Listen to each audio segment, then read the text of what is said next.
Bem-vindos a mais um CD Talks, aqui comigo. Hoje eu tenho um convidado especial aqui, o Ricardo Dias, que é cofundador da Adventures, é uma empresa de marketing de influenciadores. Ele vai explicar tudo para a gente aqui, vai contar da experiência dele. Já é um negócio super bem sucedido e que tem tudo a ver com os novos hábitos de consumo de todos nós. E o Brasil se destaca nessa área, né? A gente vem aqui com o Ricardo para discutir esse tema. Ricardo, bem-vindo, muito obrigado pela sua presença aqui conosco. É um prazer estar aqui com você, Cláudio. Obrigado pelo convite. Legal. Ricardo, conta um pouquinho da tua vida, da tua experiência profissional antes da Adventures. Você trabalhou muito tempo na Ambev, você já era da área de marketing. Como é que foi a tua trajetória e quando deu aí o clique, né, essa virada de página para você se tornar um empreendedor? Perfeito. Eu trabalhei 20 anos na Ambev, como você mesmo disse, uma carreira longa e extremamente empolgante em vários aspectos, porque eu tive a oportunidade de viajar pelo mundo, morar em vários países. Eu morei em 6 países, morei na Inglaterra, morei na China, morei nos Estados Unidos, morei no México. E em 2019, quando eu voltei para o Brasil, e responde a sua segunda pergunta, eu me deparei com talvez o país mais talentoso do mundo na minha área, que é a área de marketing, a área de criatividade, a área de publicidade e da criação de negócios nas costas do que eu acredito que é a moeda que vai definir o futuro, que se chama atenção, que é o que a gente está fazendo aqui hoje, né? A gente está criando um conteúdo e se a gente gerar um bom conteúdo aqui, a gente vai ter a atenção das pessoas, e essa atenção das pessoas pode ser monetizada de alguma forma, que eu acredito é através de produtos. Mas o gancho na tua pergunta foi justamente isso, o talento brasileiro. Eu realmente acredito que o Brasil tá cheio de talento, que muitas vezes é subexplorado, e eu decidi sair depois de 20 anos, uma carreira executiva, para começar um negócio, para tentar maximizar o potencial desse talento e, com isso, criar marcas junto dessas influenciadoras e influenciadores que você mencionou. Como é que você startou esse negócio? Você precisou de apoio, de funding? Foi por conta própria? Você tem outros parceiros no negócio? Quem foi o seu primeiro cliente, vamos dizer assim? É uma ótima pergunta, porque é uma parte muito difícil e fundamental para você começar um negócio, né? Você pode começar um negócio com grana própria, você pode começar o negócio pegando empréstimo. No nosso caso, a gente teve a sorte de ter algumas pessoas que acreditavam na gente. Eu, junto do Rafael Avelar, de Gerardo Ruhr, que são meus 2 outros sócios, a gente teve algumas pessoas que acreditou na nossa ideia. Porque, geralmente, quando você começa uma empresa e você precisa de um pouquinho de dinheiro, a não ser que você tenha feito um MVP, que é aquele famoso teste de primeiro produto, para ver se você tem alguma coisa na mão, que não foi nosso caso, a gente começa com uma apresentação, a gente começa com um slide, um PowerPoint, e que é o que a gente chama de, muitas vezes, angel investing, né? Aquele investimento anjo, ou depois do anjo, o seed, né? Que alguém que vai lá e dá uma graninha e fala, tá bom, vai tentar provar para mim que esse PowerPoint tem futuro. A gente conseguiu isso, a gente teve alguns investidores, o Bruno Levacor, da Atmos, do Rio de Janeiro, um dos mais, talvez, icônicos que a gente teve, acreditando na gente. Depois a gente fez uma série A, que é um investimento um pouco maior, que aí você já provou que seu produto tem tração, aí você lança o negócio. Então, a gente está justamente agora nesse momento de, daqui a pouco, ir para o que a gente chama de série B, que é um investimento ainda maior, que geralmente você vai ter fundos maiores, pessoas maiores, entrando para você realmente decolar e tirar esse avião do chão de uma vez por todas. E quem foi o teu primeiro influenciador ou influenciadora aí? Qual foi o primeiro negócio que vocês fizeram? Explica um pouquinho como funciona, qual é a ferramenta de trabalho, a massa, a matéria-prima, melhor dizendo, da Adventures. Perfeito. Adventures, eu acredito que muita gente não sabe isso, mas Adventures não é uma palavra, Adventures, aventura em inglês. É a junção de 2 palavras, é a junção de advertising com ventures. O que é advertising em inglês? É propaganda. Ventures são negócios. Então, a Adventures é uma empresa que cria negócios nas costas da propaganda, da publicidade. Eu acredito que o futuro vai ser um futuro onde as pessoas vão ter que ser cada vez mais entretidas e não interrompidas, né? O modelo de mídia mundial, e aqui no Brasil, obviamente, é a mesma coisa, ele sempre foi um modelo baseado na interrupção. O que quer dizer isso? O conteúdo que chega na tua casa de graça, muitas vezes, principalmente antigamente via televisão, ele é pago por um anunciante. E como é que o anunciante ele entra na tua casa? Através do comercial. Então, é um modelo de interrupção. Você é interrompido durante a sua novela, mas aquela interrupção ela está pagando pelo conteúdo maravilhoso que chega na tua casa. E isso foi o que a gente conviveu por muitos anos, até modelos de não interrupção, que tentam gerar receita através de outras fontes, muitas vezes através de uma assinatura, começaram a se popularizar, principalmente nas costas da internet. Netflix é um bom exemplo, né? Ou uma própria ferramenta de podcast, seja no Google ou no Spotify. Então, no futuro, eu acredito que vai ser cada vez mais difícil uma marca, que geralmente é anunciante, interromper as pessoas. Então, as marcas vão ter que encontrar maneiras de entrar na vida das pessoas sem interrompê-las. Eu não estou falando que a publicidade tradicional vai acabar. Ela não vai acabar, ela vai continuar existindo. Mas você vai ter outras maneiras de entrar na vida das pessoas. Esse podcast que a gente está gravando aqui é um bom exemplo, né? Se você quiser continuar fazendo esse podcast, a não ser que esse podcast seja uma ONG, você vai ter que ter uma receita para pagar o custo do estúdio, né? O custo dos funcionários, etc, etc. Então, você pode ter um break comercial, você pode ter uma doação, ou você, enfim, pode ter um produto que você lance dentro do teu podcast, que vira o teu marketing para você custear esse conteúdo. E Adventures é isso. O que a gente faz? A gente acredita que no futuro pessoas vão cada vez mais buscar produtos de pessoas, né? Nos Estados Unidos você já tem ótimos exemplos, a Kylie Jenner, as irmãs Kardashian lançando um monte de produto, porque elas agora têm um canal, que pode ser um podcast ou uma rede social, no Instagram, no TikTok, para vender esses produtos. Então, a gente pega um grande influenciador. E o que é um influenciador? É alguém que tem uma comunidade que engaja com ele ou ela naquela comunidade. No nosso caso, a gente começou com um grande influenciador que tem uma grande comunidade na música sertaneja, que se chama Gustavo Lima, e a gente lançou uma empresa de cosméticos junto com o Gustavo Lima. E a gente acabou de lançar agora a nossa segunda marca, de uma outra pessoa, que é uma grande influenciadora, tem uma grande comunidade, que é a Ludmilla, e a gente também lançou uma empresa de beleza, de cosméticos com ela. Então, esse é basicamente o modelo que a gente opera nas Adventures. A escolha, como é que se dá essa tua escolha do portfólio? Quem você busca no mercado em termos de influenciadores? Porque, inclusive, eu tenho aqui alguns dados que minha produção separou, né? Eu até me surpreendi, eu não sabia que tem dois dados aqui que são bem interessantes, né? Primeiro, o mercado mundial de influenciadores, que movimentou no ano passado 16 bilhões de dólares, né? Que é um negócio assim impressionante. E que já é um desempenho aqui de 19%, né, superior ao ano anterior. E o Brasil... Tá a minha tese está crescendo, tá vendo? As pessoas estão comprando cada vez mais desse mercado.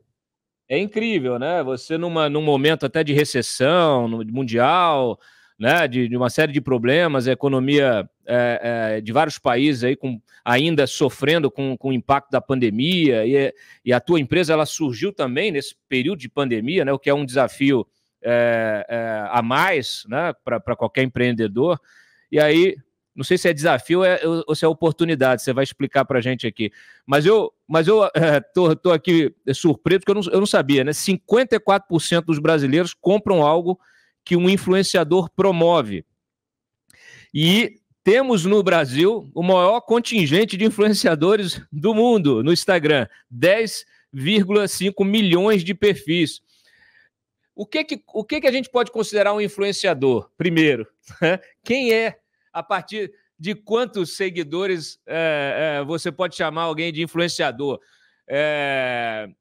Como é que é esse mercado? Como é que você escolhe o portfólio? Perfeito. Muito bacana você dividir essa informação com o teu público, porque é realmente impressionante. O Brasil é o melhor país do mundo, na minha opinião, para você transformar a sua audiência num negócio. Eu vou tentar responder todas as suas perguntas aí. Fique à vontade para me interromper, mas eu vou eu vou tentar atacar cada uma delas de uma forma especial, porque tem muita coisa boa para a gente destrinchar aí e explorar. Primeira coisa é o seguinte, quando você fala assim, o que é um influenciador, uma influenciadora, né? Quantos seguidores ele ou ela tem que ter? A partir do momento que você influencia uma pessoa, você já é uma influenciadora. O que vai determinar o teu alcance, sim, são o número de pessoas que te seguem. Mas aí tem uma pontinha também que muita gente se esquece, que é a influência. Porque pode ser que você tenha milhões de seguidores. O Gustavo Lima é um bom exemplo. Ele tem 45 milhões de seguidores no Instagram. Se ele começar a dar dica de investimento, a verdade é que a influência dele vai ser muito baixa. Então, eu não recomendaria, por exemplo, um produto financeiro para o Gustavo Lima. Agora, se ele der dica de música, se ele der dica de bebida, comida, perfume, talvez o engajamento dele vai ser melhor, porque ele tem mais influência nesse estilo de vida que ele tem. Então, as pessoas discutem muito, né? Uma outra coisa que eu gosto sempre de mencionar, eu já ouvi algumas pessoas falando isso, mas a fulana, ela não tem nenhum talento. Isso é uma mentira. Se tem 30 milhões de pessoas seguindo ela tem um talento. Talvez não é um talento, ela não é engenheira, ela não é cantora, mas ela tem um conteúdo que ela produz que as pessoas gostam de consumir. Então, o influenciador é isso, é uma pessoa que tem uma comunidade que segue ela e gosta do conteúdo dela. É curioso, né? Quando você fala de talentos e tal, a história da humanidade é o homem e seu tempo, né? Você pode ser um sujeito brilhante, ter um talento extraordinário, mas aquilo não ter nenhuma aplicação na época que você vive, né? Então, assim, o influenciador ele tem essa capacidade de disputar e de atrair a tua atenção, que é justamente essa era que a gente está vivendo, a economia é movida pela atenção, é a economia da atenção que você mencionou logo no início. E se o sujeito consegue fazer você parar o que você está fazendo para ouvi-lo, seja para o que for, é um talento, né? O que ele vai expor dali, se vai fazer um tutorial de maquiagem, se vai fazer game, vai ensinar como joga alguma coisa. Eu vejo porque, assim, eu sou pai, você também é pai, minha filha tem 7 anos de idade e assim, é uma briga para eu tirar ela, né, para fazer ela limitar a atenção que ela dá para o TikTok, para o YouTube, para os shorts, para essas... E aí tem umas figuras, umas crianças, uns adolescentes que ficam fazendo uma coisa que eu, né, tenho 45 anos, eu olho assim e falo assim, cara, é um negócio que até às vezes me incomoda, me irrita. Eu vou assim, para de ver isso aí, essa besteira, né? Vai arrumar alguma coisa mais que seja mais instrutiva, que ofereça algum tipo de conhecimento, né? Então, mas também tem esses influenciadores que vendem conhecimento também. Tem muitos canais legais, tem muita gente falando de história, falando de ciência, falando, né, de política, né? Estamos aqui falando, a gente também teve de se adaptar, nós somos jornalistas, mas acabamos tendo de ser influenciadores nesse sentido atual aí da palavra, né? Cláudio, você tem toda a razão, mas uma coisa que eu acho que as pessoas tendem a fazer demais é tentar se comparar e ou julgar, ou denegrir, ou criticar. Você tem uma filha de 7 anos, eu também, eu tenho uma de 8 e eu tenho 2 aqui, uma de 8 e uma de 11, estamos vivendo aqui em mundos similares.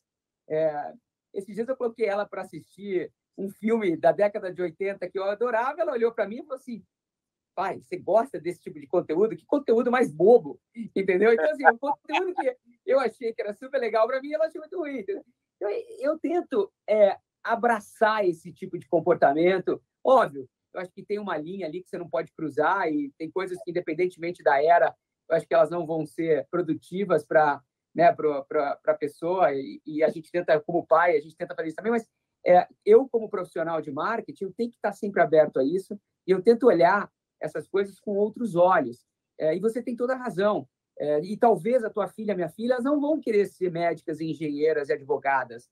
talvez elas vão ser criadoras de conteúdo e elas vão querer fazer tutorial de maquiagem. Quem sabe ela vai ter uma audiência tão grande nesse tutorial de maquiagem. A gente tem hoje no Brasil, algumas pessoas já fizeram isso, e elas vão lançar a própria linha de maquiagem delas, elas vão fazer disso um grande business. Você tem hoje, você pega, por exemplo, não sei se você conhece, tem a Mari Maria. Ela é uma influenciadora, que ela começou a fazer conteúdo no YouTube alguns anos atrás, e ela transformou esse conteúdo numa grande audiência, e ela monetizou essa audiência através do lançamento dela, da linha dela de maquiagem, e hoje ela fatura 50 milhões de reais por ano vendendo maquiagem para a galera que segue ela. Entendeu? Olha que, imagina, talvez você vai ter dentro de casa uma empreendedora, sendo que eu venho de uma era, eu também vou fazer 45 esse ano, que a palavra empreendedor nem existia no meu vocabulário. A gente não tinha, talvez, essa opção, era um negócio muito distante da nossa realidade. Hoje você tem. É isso. E a gente falou desse mercado e se só faltou me responder assim, qual é o parâmetro que você usa, né? Você falou aí de duas figuras que são super populares, aliás, que têm públicos muito diferentes, né? Inclusive, assim, trazendo um pouquinho para a nossa realidade da política, da eleição recente e tudo. Você tem um sujeito que pediu voto para o Bolsonaro, que é o Gustavo Lima, e do outro lado você tem a Ludmilla, que é lulista, que pediu voto para o Lula. É curioso, porque você tem que ter um olhar bem pragmático, né, sobre o consumo, mas entender o público, entender o que esse influenciador pode vender, como é que é a construção disso, a escolha do influenciador, eles estão procurando você, você que está procurando, você identifica um perfil com grande potencial. Como é que funciona isso, assim? Perfeito, uma ótima pergunta. E obrigado por ter me relembrado que é um ponto importante para a gente discutir aqui, porque não existe uma resposta certa. Você tem alguns critérios e eu vou dividir aqui com você e com o teu público como é que a gente faz esse processo. Primeira coisa é o seguinte, a gente olha para a categoria e a gente gosta de categorias que são emocionais. O que é uma categoria emocional? Onde o produto é, teoricamente, uma commodity. O que eu quero dizer uma commodity? Onde esse produto ele não tem tanta funcionalidade, diferenciação de função. Então, você pega, por exemplo, um shampoo, um perfume, um creme de corpo, a categoria de beleza como um todo. Você consegue ter produtos excelentes do ponto de vista de matéria-prima, de embalagem, né, de qualidade, de performance, mas o que faz a diferença, muitas vezes, é a emoção. Por isso que celebridades sempre estão atreladas à categoria de beleza, porque você quer cheirar como o Gustavo Lima, você quer cheirar como a Ludmilla, você quer ter esse tipo de conexão emocional com o produto. Isso é feito já há centenas de anos. Então, é a conexão do teu ídolo, de uma pessoa que você admira com o produto, e é por isso que você bota a Anitta lá, porque você quer consumir o produto que a Anitta consome, porque você quer sentir um pouco desse ecossistema, desse estilo de vida. Então, a gente começa sempre por categorias que são grandes, emocionais e que são rentáveis. A gente, particularmente, gosta muito da categoria de beleza, porque ela oferece todas as características. É uma categoria que funciona muito bem no comércio eletrônico também, ou seja, você consegue mandar direto para casa das pessoas, o que te dá em troca o dado dessa pessoa. Então, você começa a conhecer a sua comunidade, você começa a trocar informações com ela, você consegue ter uma relação muito mais íntima com as pessoas. E aí a gente tenta buscar uma celebridade que principalmente tem a cabeça de sócio ou sócia, uma pessoa que realmente queira empreender, ela quer criar uma marca, ela não quer só cantar ou atuar ou fazer conteúdo na internet, ela quer realmente ter um negócio. Por isso que a gente dá parte da empresa para essa pessoa, ela se torna efetivamente uma sócia da Adventures, uma sócia da marca.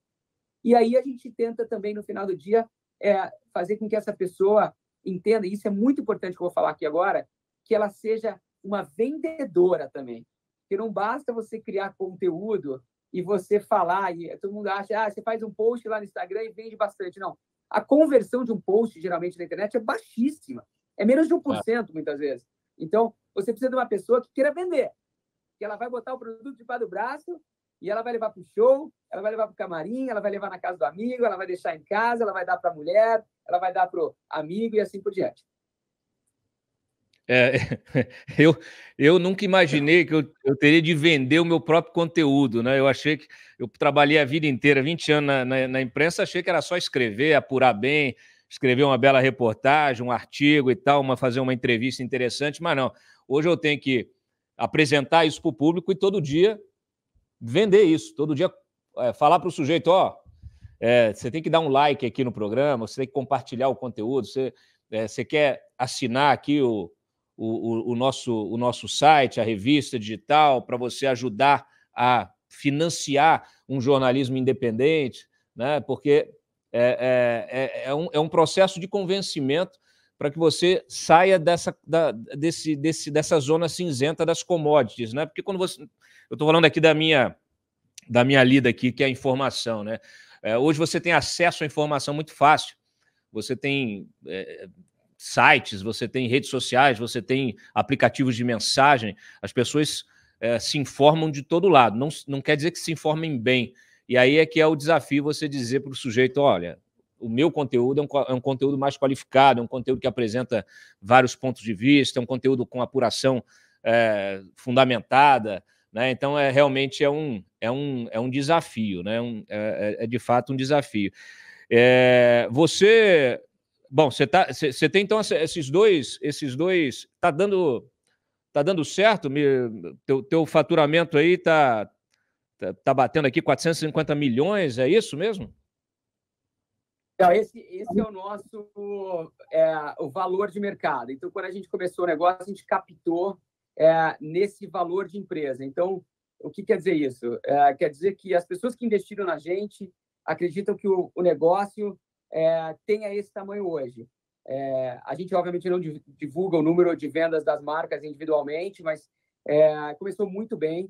É realmente impressionante o poder da celebridade, do influenciador nessa cadeia. A conversão ela é notória, na minha opinião, porque ela realmente faz com que o CAC, que é esse custo de aquisição do cliente que você tem, caia pela metade. Isso faz com que o modelo de negócio seja muito sustentável e escalável. Então, estou muito contente, apesar de ser um negócio de longo prazo, eu estou contente, mas as marcas são muito novas. Eu trato marca, Ludmilla, que é a marca Lud, ela tem 45 dias de vida. Eu trato marca como um filho, uma filha, é um bebezinho. É muito difícil de você falar se esse bebê vai se tornar uma criança e um adulto de sucesso.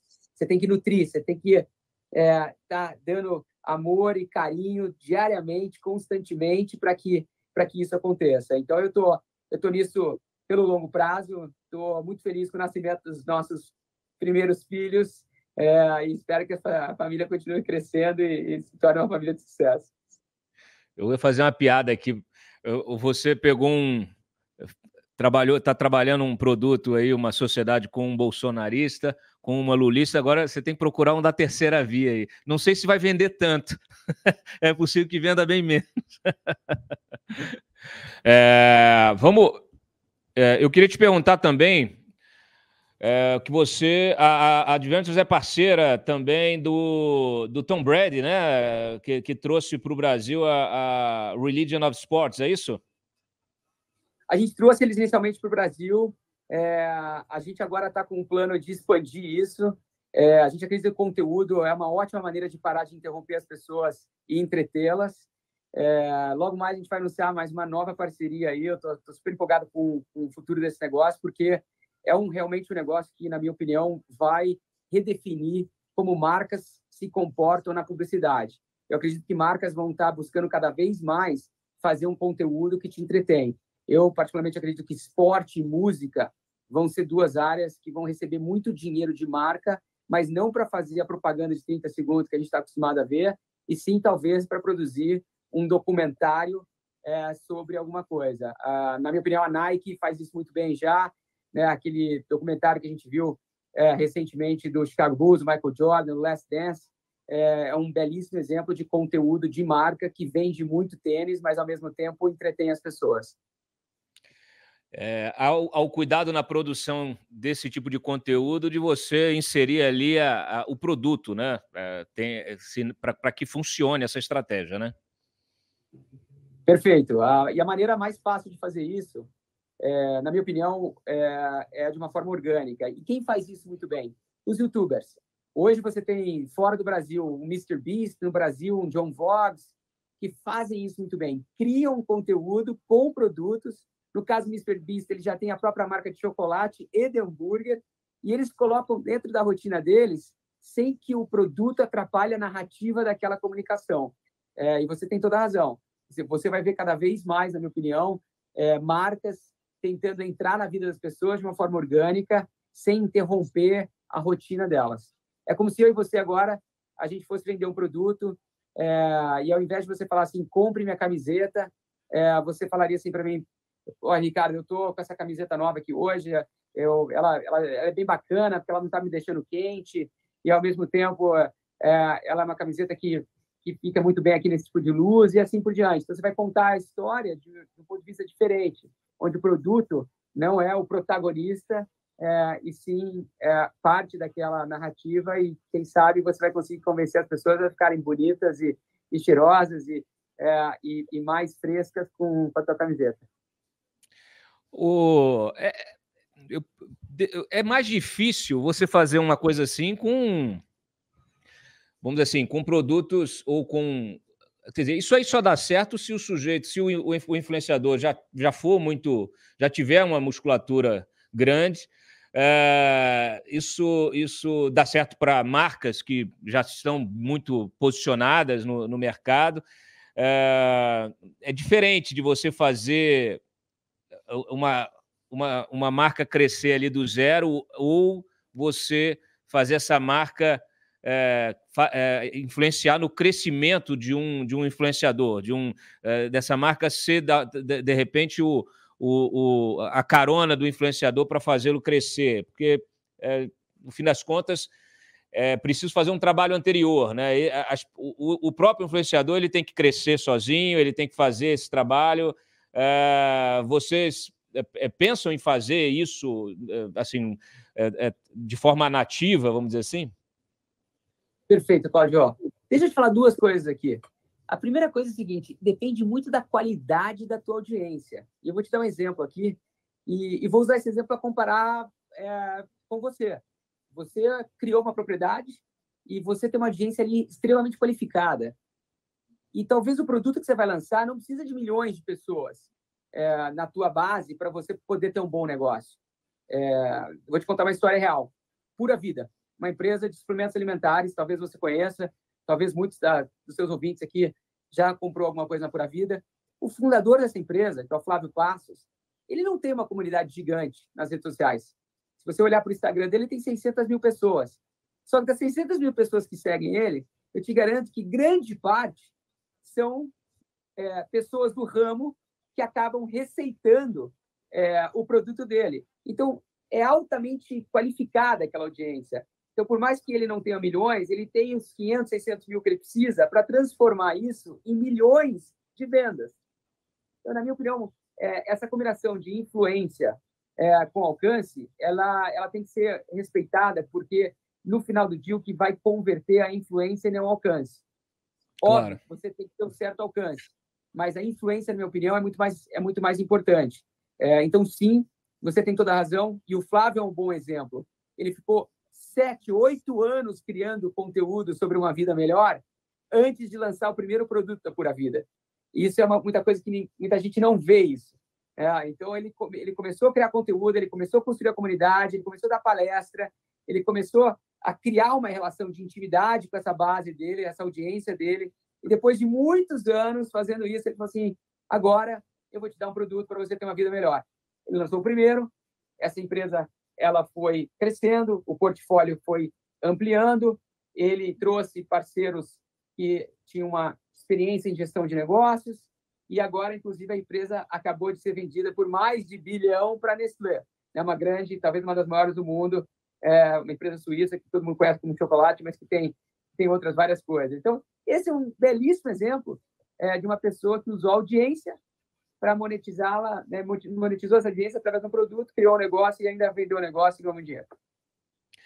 A decisão de fazer isso, ela é motivada no caso dele, por exemplo, o que motivou?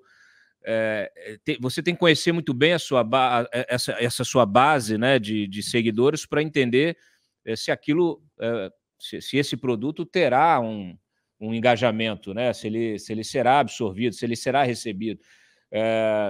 Essa construção também dessa narrativa dessa relação com a tua audiência, ela passa pela autenticidade, né? Eu acho que é uma coisa muito Perfeito. presente aí nessas relações, né, na internet. Eu sempre gosto de responder isso da seguinte forma: existe uma combinação entre talento e paixão. Talento é o que paga as contas, mas paixão te tira da cama. Então, o mundo ideal é que você lance um negócio, que você lance um programa que reúna as duas coisas, né? Porque tem gente que tem muito talento, mas não tem paixão, e aí não consegue transformar o talento em negócio e num grande dinheiro. E o oposto também é verdade, né? Você tem muita paixão sobre algo, mas você não tem talento, e o produto é ruim, ou o negócio é ruim. Então, você tem toda a razão. Tem que ser um negócio que você curta fazer. No teu caso, por exemplo, você é um cara brilhante no jornalismo, se comunica muito bem, isso te tira da cama. E como você tem talento, você consegue criar um bom produto. Agora, por exemplo, você poderia estar pensando, tá bom, eu vou pegar essa minha audiência, que gosta muito de política, por exemplo, e vou lançar um curso para quem quer se candidatar a um cargo político no Brasil. A gente poderia verticalizar a tua mídia fazendo isso. Ou não. Ou eu vou criar um conteúdo aqui que ele é tão bom na política que as pessoas vão pagar para recebê-lo. Então, eu vou criar aqui uma outra... E assim por diante. Então, no final do dia, você resumiu bem. É sobre a autenticidade, é sobre essa verdade que você tem com a sua comunidade, mas lembrando, você tem que gostar de fazer isso e o produto tem que ser bom. Então, essa combinação entre talento e paixão, na minha opinião, é fundamental. Eu tô aberto a sugestões, hein? Do especialista. Vamos criar um negócio para você. Você já tem uma grande marca que se chama Antagonista. Está aí um começo de um negócio. Vamos conversar depois aqui da gravação. Mas eu queria frisar um pouquinho mais essa questão da autenticidade, porque é muito curioso, né? Assim, o marketing, na sua história, na sua essência, na sua origem, ele sempre trabalhou com aquela velha história de convencer alguém a comprar aquilo que ela não precisa, né? E se utiliza de recursos, né, de semiótica, de gráficos, de toda a construção, a comunicação, né, para te convencer disso, para às vezes até de forma subliminar, de forma que você não perceba que você está querendo aquilo, ou empacotando de um jeito que torne aquele produto muito melhor do que ele pareça, do que ele é realmente, na verdade, né? Que ele pareça muito melhor do que ele é realmente. O marketing político vive muito disso, aliás, né? Normalmente só vive disso. Mas é diferente, né, desse approach que vocês fazem, porque não dá para você pegar um cara como Gustavo Lima, por exemplo, e, sei lá, vender um produto de beleza que não funcione, que não tenha, ou que seja, né, crie espinha em vez de melhorar a pele do sujeito, ou de um perfume que, pô, o cara passe e depois fique pior do que se tivesse sem nada, né? Você precisa vender um produto, essa autenticidade, a gente, assim, eu falo porque eu percebo isso no meu público, né? As pessoas elas querem a tua honestidade, elas querem a tua verdade, né? Então é diferente de você vender uma mentira, você precisa vender uma verdade, né? Perfeito. Você tocou num ponto muito importante da construção de marca, que se chama atributos de marca, né? Uma marca é construída através de atributos. E a função do marketing é comunicar esses atributos para tentar convencer a pessoa a comprar. Pega perfume, por exemplo. Perfume e a gente divide as pessoas em arquétipos. Então, cada pessoa são alguns tipos de arquétipos no mundo que o marketing criou essa metodologia para tentar simplificar diferentes maneiras de se comunicar com as pessoas. Mas pega um perfume, por exemplo. O perfume ele tem alguns atributos. No caso de Gustavo Lima, que já é uma pessoa, a gente não precisa pensar muito sobre isso, porque a pessoa já tem uma personalidade. Então, a gente pega a personalidade dessa pessoa e a gente tenta extrair dessa personalidade os atributos dela. No caso de Gustavo, poder e sedução. E é isso que a gente comunica para as pessoas. Compre esse produto se você quer ter poder e sedução. E assim por diante. Então, quando você lança uma marca com uma celebridade, é muito mais fácil você comunicar esses atributos porque eles estão pautados pela pessoa. Né? No caso de Ludmilla, é a mesma coisa, e assim por diante.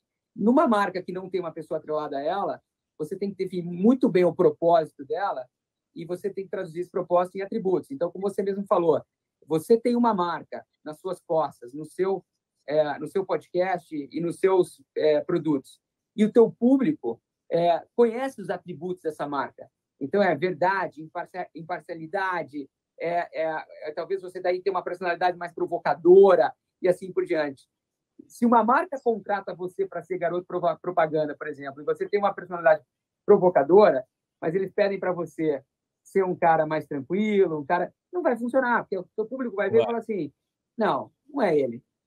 Isso aí é mentira, entendeu? Então, eu acho que aí também muitas marcas erram, porque, na minha opinião, quando você contrata uma garota propaganda, um garoto propaganda, você deveria deixá-los criar da maneira deles. Eu já vi muita marca errando, eles vão lá e contratam uma pessoa e falam assim, não, peraí, não é assim que se faz. É desse meu jeito aqui. Não, mas a pessoa, ela tem, geralmente, né, pessoas têm muito mais seguidores que marca. Por quê? Porque, geralmente, as pessoas produzem conteúdos melhores. Aí chega uma marca e fala assim, não, eu vou te ensinar como é que faz conteúdo. Não, eu já faço, em milhões de pessoas. Claro. Você pode falar, tá, a Anitta, Sabrina Sato, qualquer cantora, eles têm milhões de seguidores, então eles sabem fazer um bom conteúdo. Então, a marca que contrata essas pessoas, na minha opinião, deveria deixá-los criar, porque eles sim sabem a verdade da comunidade deles. Que tipo de produto você acha que eu consigo vender fora a informação? Olha, eu vou te falar uma coisa que você não está esperando, provavelmente, e talvez vai te surpreender. Mas eu consigo te ver na categoria de beleza. Eu consigo ver você vendendo cosmético, eu consigo ver você vendendo perfume, produtos para o rosto, cabelo. É uma categoria no Brasil, só para você ter uma ideia, beleza no Brasil movimenta 130 bilhões de reais por ano. Então, é uma categoria muito atraente. Moda é uma outra categoria, relógio é uma outra categoria, e assim por diante, tá vendo? Não a primeira coisa que você pensou foi informação. Mas não, claro. Você é um cara que influencia as pessoas estão te vendo agora, você está influenciando elas em outros aspectos. Você poderia ter uma clínica de depilação a laser, você poderia ter talvez uma clínica para tratamento estético. Olha só a gama, né, de produtos que a gente começa a criar em volta de você. Boa. Legal. Você falou de coisas que eu gosto de relógio, eu gosto de moda. Você tem feeling, hein? Estou no negócio certo, então. Tá no negócio certo. Deixa eu te perguntar uma coisa. Eu vou extrapolar um pouquinho o teu negócio. Eu queria falar assim da atualidade. A gente tem visto assim hoje, não dá para sair disso, né? Você tem as pessoas hoje, elas se comunicam de uma forma mais direta, né? As celebridades, as autoridades, as pessoas comuns, todas estão de alguma maneira na mesma arena, né? Das redes sociais.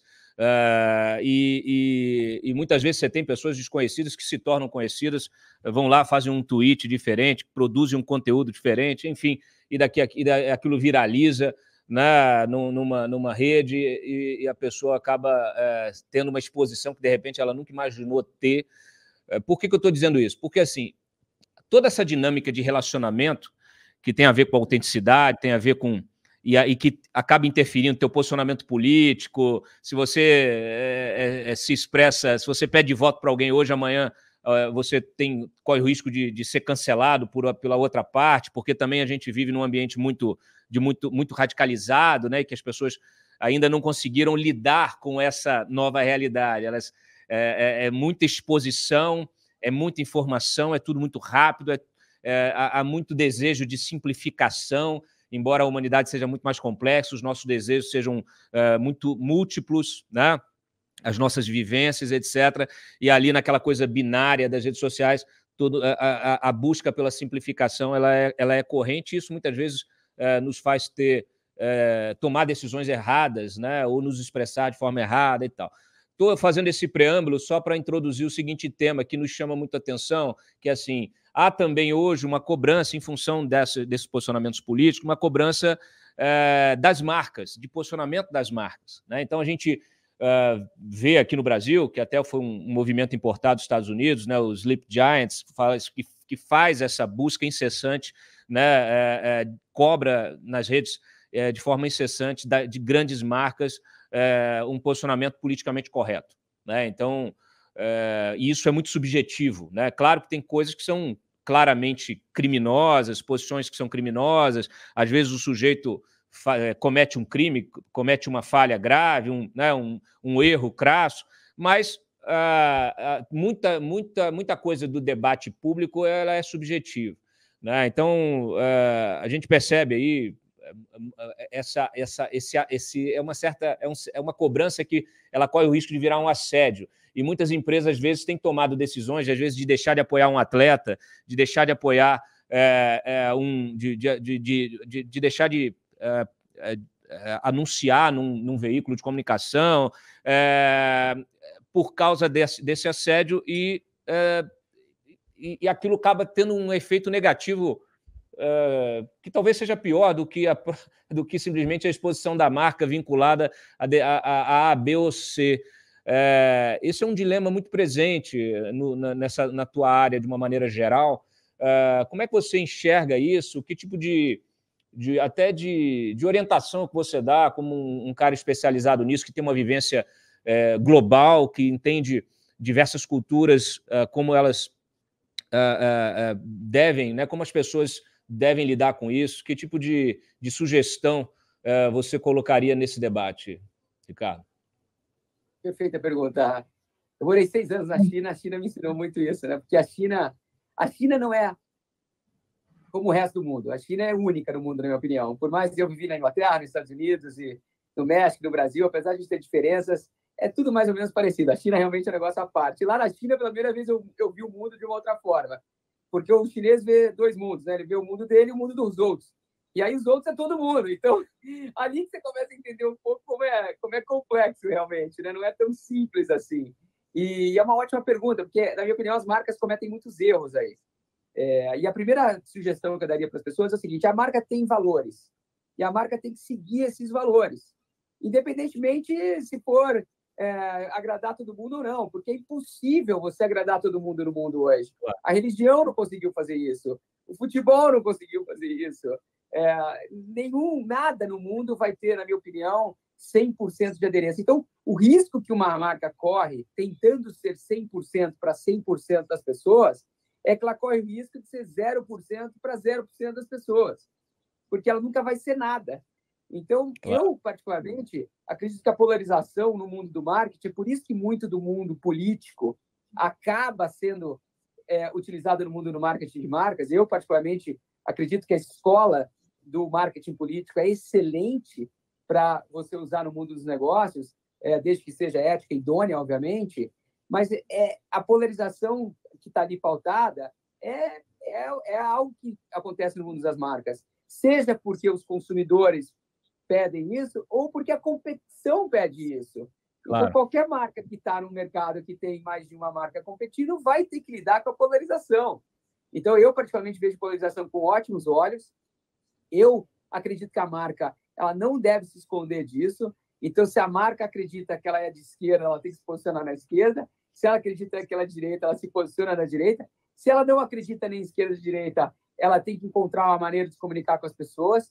E a boa notícia é que eu acho que no mundo da publicidade, do marketing e da criação de negócios, isso não é tão grave e agudo como as pessoas imaginam. Eu vejo, você deu o exemplo de 2 artistas na música brasileira que defendem lados opostos da política nacional, e eu ouso dizer que nenhum deles foi prejudicado na música por causa disso. Pelo contrário, eu acredito que muitas vezes as pessoas acabam separando isso bem. Isso não afeta, na minha opinião, o desenvolvimento de um negócio, de uma marca, desde que elas sejam sinceras a respeito. Como você mesmo falou, como uma pessoa, uma marca, no final do dia, é sobre transparência, honestidade, verdade, autenticidade. e eu acredito muito nisso. Então, eu seguiria essa linha. Você foi falando, eu fui lembrando aqui das competições históricas, né, de Coca-Cola com Pepsi, aqui no Brasil de McDonald's com Bob's, e como ficou complexo isso, né? Porque se antes era uma discussão assim, puramente assim, o meu produto é melhor que o seu, hoje não, hoje tem essa carga política envolvida, né? Hoje, olha, o meu produto é mais democrata que o seu, eu apoio um hambúrguer progressista. Olha, a gente escalou numa discussão que, assim, o Fernando Haddad, por exemplo, agora, essa recente aqui em Davos, ele falou publicamente sobre isso, sobre boicote de produto, boicote de consumo, boicote de marca. Ele mesmo fala, eu não vou comer na hamburgueria tal, não vou comprar na empresa de varejo X, Y, Z. E recomendou que as pessoas façam o mesmo. Mas sabe o que é legal? A boa notícia é que sobre... A gente estava falando de influenciadores, né? De influência, de credibilidade. Eu não acho que... Eu respeito ele como pessoa e como profissional, mas eu particularmente não olharia para ele para pegar dica de gastronomia. Então, quando ele fala isso para mim, sabe, o impacto é muito pequeno. É que o valor político disso é maior, mas o fato é que nenhuma rede de hamburgueria vai ganhar ou perder porque ele falou isso, na minha opinião, entendeu? Mas você tem toda a razão. As pessoas agora estão usando isso para fazer um marketing que, na minha opinião, não tem valor. O que é o marketing que não tem valor? É o marketing que não vende. Entendeu? Então, tá tudo bem, deixa cada um falar, porque eu realmente acho que não afeta o negócio de uma forma que as pessoas... tão profunda quando as pessoas acreditam que afeta. Eu me posiciono nessa... eu prefiro olhar de forma suprapartidária, né? Porque eu vejo, assim, músicos que eu gostei, que eu curti a vida inteira, né? Hoje, alguns são proibidos se você tem um posicionamento à direita, à esquerda, centro-direita, centro... Não, se você ouve o fulano de tal, você é comunista. Se você... O próprio sertanejo, e é muito curioso, porque, assim, o sertanejo, ele enveredou por essa coisa assim, uma parte do sertanejo, naturalmente, enveredou por uma discussão política. Aí você tem uma dupla que começou a brigar com uma cantora, estou falando a Anitta, com o outro, agora esqueci o nome dele, me fugiu o nome dele. Esqueci. Bom, e aí, por baixo disso, você tem aí um choque cultural de um país que também tem dimensões continentais e que é muito rico, né? Assim, o próprio sertanejo é a expressão cultural de uma sociedade, né? que agrícola, que é do agro, que vem do agro, vem do sertão, vem ali né? Da produção agropecuária e que, de repente, se choca com o funk, que é um produto cultural de uma metrópole, da periferia das metrópoles e tal. Então, é um choque cultural. Eu recomendaria que você ouvisse todos os ritmos, desde que a música te agrade, né? Exato. Você, aproveitando a Anitta, a briga dela foi com o Zé Neto Cristiano. Zé Neto Cristiano, exatamente. Que eu adoro. Eu adoro o Zé Neto Cristiano. Eu até gosto de algumas músicas da Anitta. Eu não vejo problema nenhum em você gostar. Se você tomou uma, você está, às vezes, num ambiente que você vai curtir aquilo. Ou às vezes você vai estar numa vibe que você vai curtir outra coisa. E eu sou um cara que eu gosto de jazz, eu gosto de blues, eu gosto de música clássica, eu gosto de tudo. Então, não faz o menor sentido. É isso que as pessoas esquecem, Cláudio. Eu vou escutar a Anitta e eu vou escutar o Zé Neto porque eu gosto deles. Eu não sei, eu não vou decidir a música que eu vou escutar baseado na orientação sexual, política não vou. Então, o ser humano continua em vários aspectos agindo como ser humano, apesar da nossa evolução. Você comentou da complexidade da evolução da espécie, etc. Eu concordo que isso cada vez mais a gente vai ter que trazer à tona e discutir. Que bom que a gente está fazendo isso, que eu acho que a gente ganha como sociedade. Mas você tem toda a razão. Eu vou te dar um outro exemplo. Antes das eleições, eu e minha esposa, a gente foi num churrasco e minha esposa estava com a unha pintada de vermelha, que é uma cor que ela usa frequentemente. E a pessoa falou assim, mas que absurdo, você aqui nesse churrasco, dando apoio ao Lula e ao Partido dos Trabalhadores. Ela falou, do que você está falando? Aí a mulher deu uma tua unha vermelha, ela falou, mas não tem nada a ver com política, eu pintei porque eu gosto da cor. Então, assim, imagina se você agora, antes de sair de casa, por isso que eu uso preto, eu estou de luto, mas imagina que se você fosse sair de casa agora e vai pensar... Eu não sou tucano. Eu gosto de azul, mas não sou tucano. É uma loucura isso. Você tem toda a razão, sabe? A gente tem que saber separar, porque no final do dia continua sendo sobre as pessoas, continua sendo sobre o negócio e assim por diante. Mas você tem toda a razão. São exemplos. Agora, deixa eu te falar uma última coisa. No mundo do entretenimento, eu vivi muito do entretenimento, porque mesmo como executivo antes, eu contratava muito artista, celebridade, influenciador para promover as minhas marcas. Por quê? Sim. Porque eles vendem. As pessoas gostam de comprar produto, como a gente já discutiu aqui hoje, de pessoas que elas admiram. E assim por diante. Né? Se você gosta do Flamengo, do Corinthians ou do Palmeiras, você vai lá e compra uma camiseta daquele time, porque você quer mostrar... O que são marcas, Cláudio? São símbolos que você quer mostrar para as pessoas que representam você.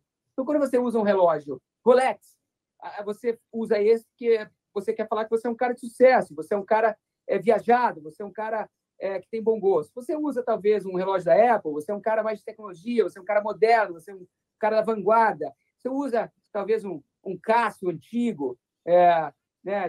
Agora está rolando aí a música da Shakira, que ela tira o sarro do Cássio, né? Mas se você quer mostrar que talvez você é um cara que não se preocupa com bens materiais, você é um cara mais simples, mais frugal, cara que talvez goste da nostalgia antiga, e assim por diante, né?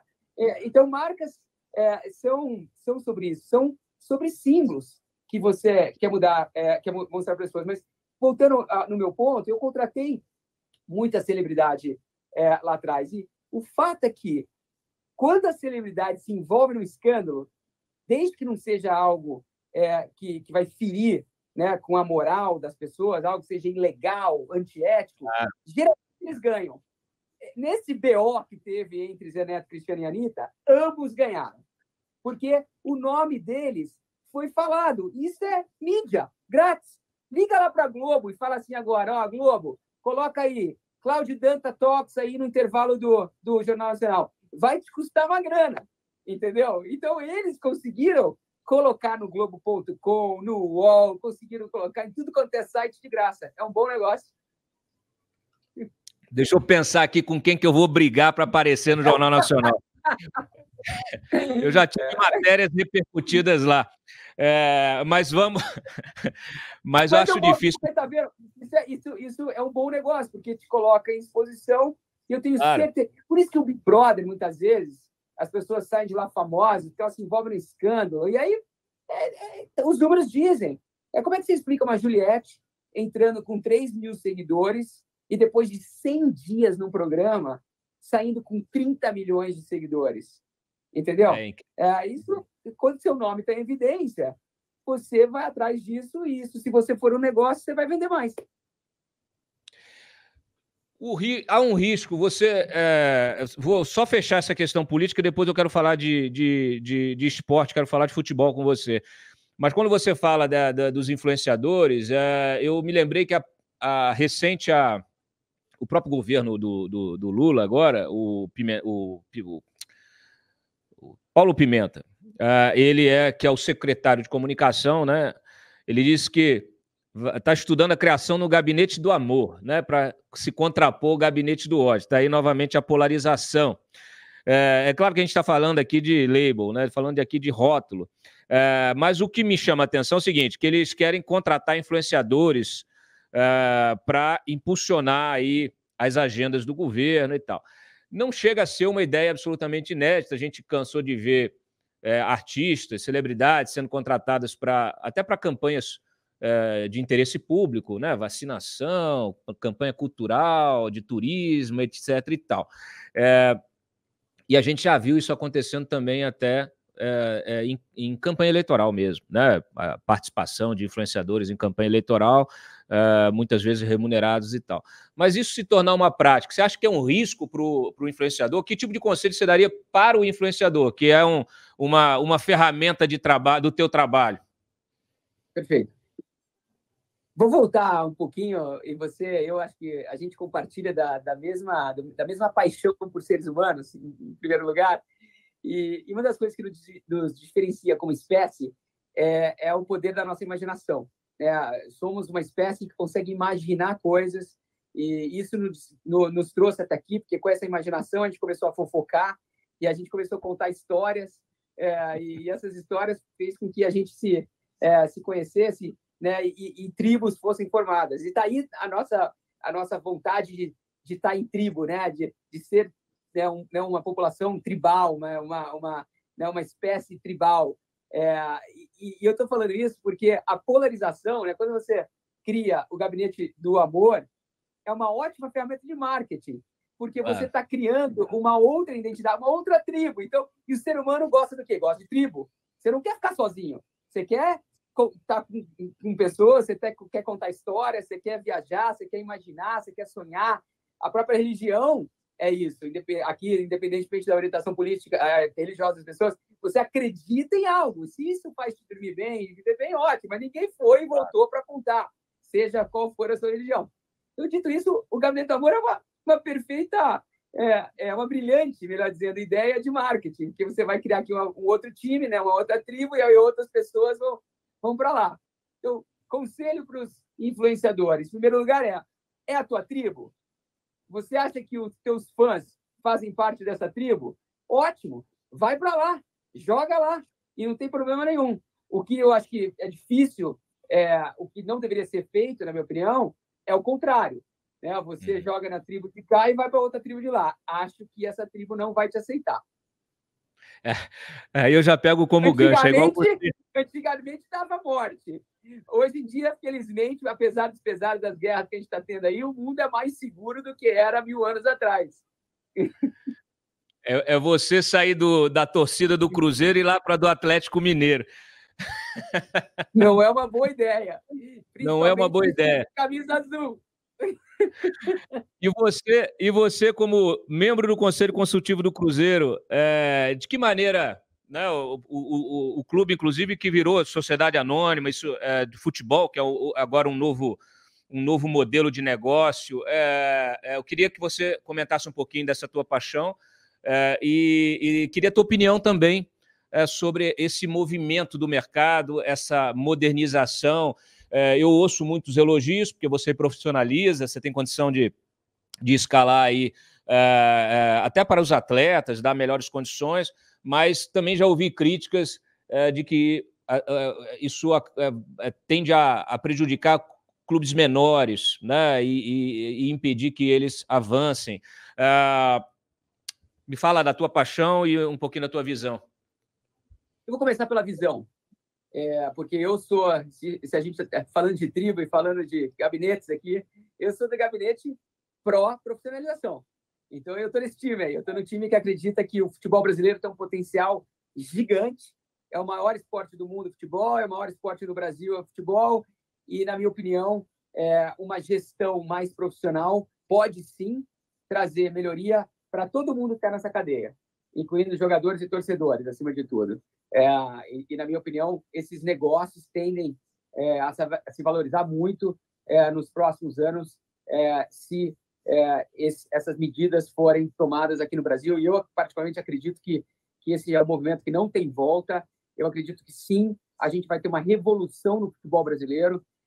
E, mais uma vez, eu sou do time que acredita que isso vai ser positivo para a cadeia como um todo.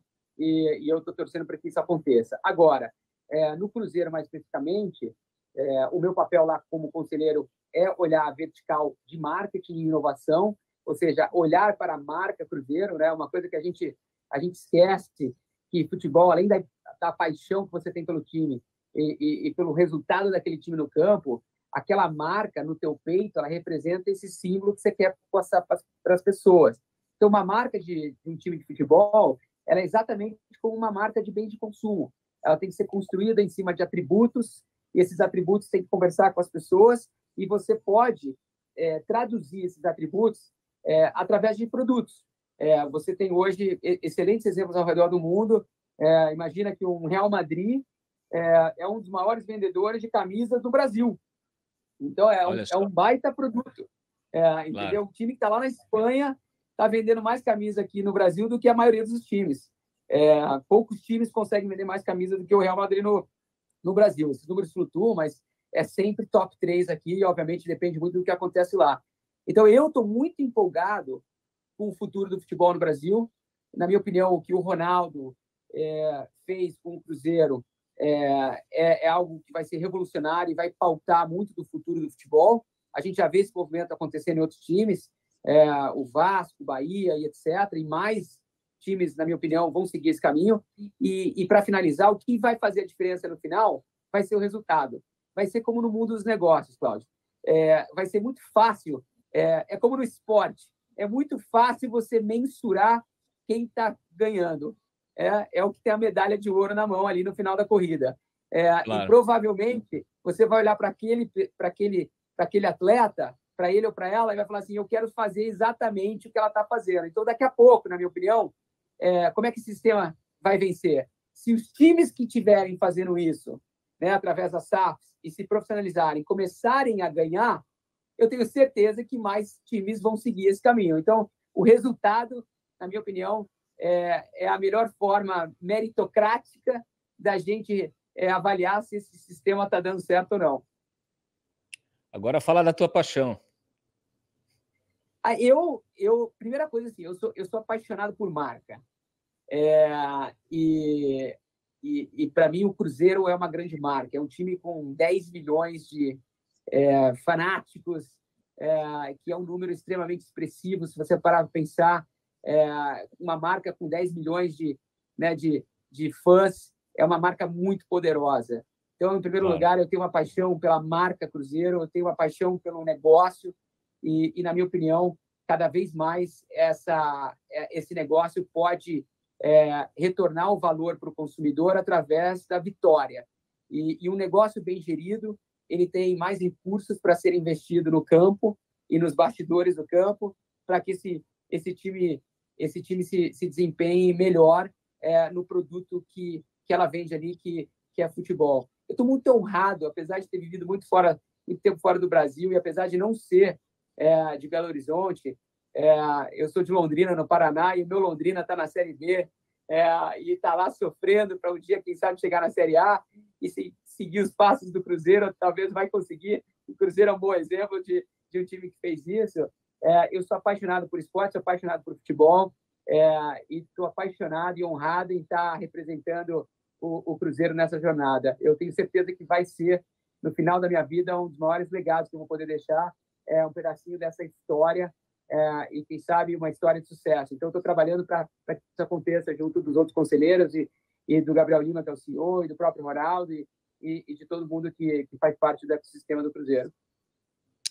Você acha que o futebol, especialmente, ele que vive do fanatismo, que vive da torcida, que vive do enfrentamento, né, em campo e que acaba transpondo aí para as torcidas organizadas, você acha que ele tem condição de ajudar a criar pontes de diálogo entre as pessoas, entre os cidadãos, que no fundo, todos nós somos brasileiros. Então, assim, a gente tem esses times, cada um tem o seu. Eu, infelizmente, não tenho a alternativa como você, porque eu sou vascaíno e não tenho outro time para torcer, mas torço também para outra SAF chegando, hein? Quem sabe, ó. Vamos ver, você vai ter que me falar se deu certo também. Com certeza. Mas eu sou torcedor da seleção brasileira, como você, como todos os brasileiros e tal, o que acaba também nos unificando, nos unindo, né, em torno de uma coisa só. A gente teve toda uma discussão sobre, poxa, determinado movimento político se atribuiu a camisa da seleção, a camisa verde e amarela, e isso Aí quem usa isso é identificado, como você falou aí da tua esposa, quem usa vermelho é identificado para o outro lado. Dá para criar aí algum canal de... Dá para trabalhar a marca nesse sentido, na busca não da rivalidade apenas, ou da rivalidade em campo, mas da união de todos em relação ao esporte, em relação ao país como um todo, ou pelo menos o entendimento de que é preciso ter entendimento. Anos atrás, a gente teve brigas aí de torcidas que você tem um sujeito enfiando até um espeto de churrasco em outro, matando a pessoa por causa de futebol, por causa de coisas que, né, como a política também tem feito. Porque você falou aqui que a rivalidade é boa para o marketing, né? E os times vivem de rivalidade, mas, ao mesmo tempo, o esporte ele une as pessoas em torno de uma coisa só, que é a paixão, né, pelo futebol. Como é que dá para fazer nesse campo? Pegando o exemplo da minha esposa do esmalte vermelho, eu também tive a sorte de ter a seleção brasileira e a CBF esse ano fazendo uma camiseta preta para o goleiro. Então, eu consegui sair ileso dessa batalha. Eu comprei a camiseta do goleiro, então eu estava de preto. Então,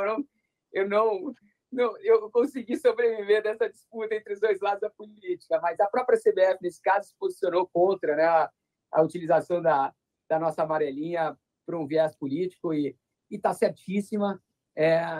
Eu acho que a gente deveria ter, talvez, colocado mais força nisso no final, porque realmente a cor da camisa não representa as suas ideias e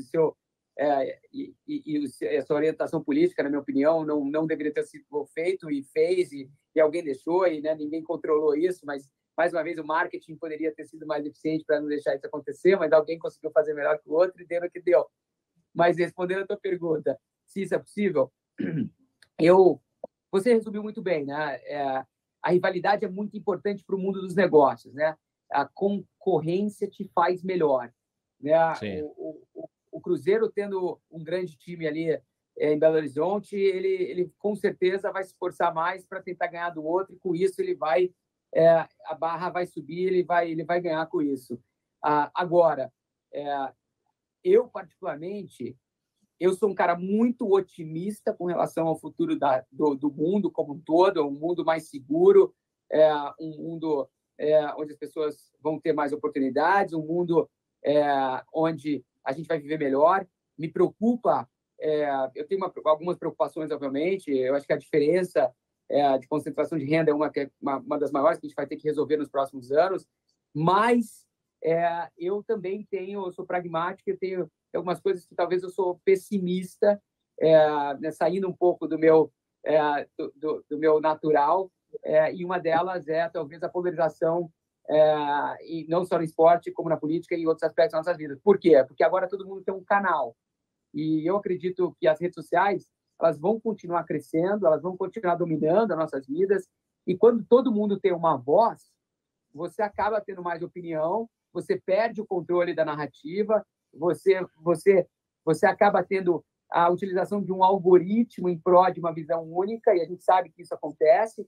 Então, particularmente, eu tenho uma visão pessimista com relação à tua pergunta. Eu acho que vai ser muito difícil as pessoas se unirem em prol de um bem comum na atual conjuntura. E eu, infelizmente, não tenho a resposta, porque eu particularmente acho que vai ser cada vez mais difícil as pessoas se unirem em prol de um bem comum, a não ser que elas deixem o ego delas de lado e comecem a usar as ferramentas que elas têm para promover o bem e não o oposto. Até gostaria de escutar a tua opinião nessa, mas essa, infelizmente, eu tenho uma visão mais negativa do que, na média, que eu tenho para outras coisas que vão pautar nosso futuro. Muito bem. Ricardo Dias, fundador da Adventures, né? Agora está certinho. Exato. Muito obrigado pela tua participação aqui no CD Talks, cara. Um papo fantástico. Tenho certeza que vai inspirar muita gente. Deve ter inspirado aí muita gente e com muitas sacadas brilhantes. A gente depois vai disponibilizar todo o conteúdo em cortes, distribuir nas nossas redes sociais. E é isso, o programa fica aberto aí para futuras colaborações. Boa sorte, né, no teu negócio aí, e no time também, no Cruzeiro. Muito obrigado. Vamos lá agora na Série A, torcer para a gente ficar lá e não só ficar e ganhar no futuro próximo, mas, acima de tudo, agradecer a oportunidade de estar aqui com você. Eu sou um grande fã já do teu programa há muito tempo, eu te sigo e te admiro. Isso aqui é um exemplo de algo que, na minha opinião, as pessoas têm acesso. Hoje a gente está falando um pouco, né, de conteúdo anteriormente. Você está oferecendo isso aqui para as pessoas de graça, fazendo a diferença na vida delas. Isso tem um valor. A tecnologia nos trouxe esse benefício, então parabéns pela iniciativa e muito obrigado mais uma vez pelo convite. Conta sempre comigo e muito sucesso para você também. Foi um prazer estar aqui contigo e com a tua audiência hoje. Maravilha, obrigado, grande abraço. É isso aí, pessoal. Esse foi mais um CD Talks, espero que vocês tenham gostado do papo aí, uma conversa realmente muito bacana e a gente se vê no próximo domingo. Tchau.